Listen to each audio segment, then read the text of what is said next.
La France est à majorité urbaine. En effet, plus des 3/4 de la population française vit en ville ou dans des territoires sous influence urbaine. L'urbanisation se fait aux dépens des espaces ruraux, comme le désigne cette caricature. En effet, c'est ce qu'on appelle l'étalement urbain ou la périurbanisation.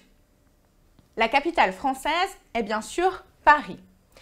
Mais il existe aussi d'autres aires urbaines très importantes en France, comme au nord Lille, à l'est Strasbourg, mais également Lyon, Grenoble, au sud Nice, Marseille, et puis également Toulouse et Bordeaux au sud-ouest, ainsi que Nantes à l'ouest.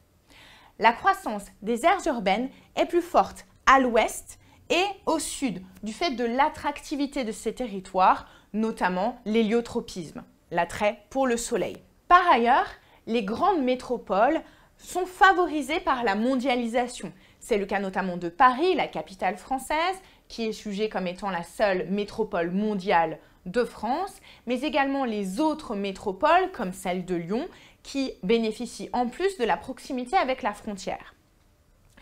En plus, ces métropoles possèdent des fonctions de commandement, qu'elles soient politiques, économiques ou même culturelles.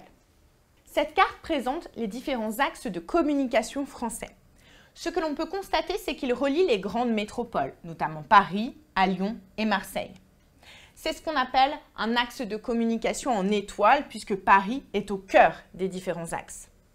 On peut constater qu'il existe des axes majeurs, comme les axes ferroviaires ou autoroutiers en rouge. En orange, les grands axes autoroutiers également. Par ailleurs, des nouveaux axes sont en projet, comme celui qui relie Paris avec l'Est de la France.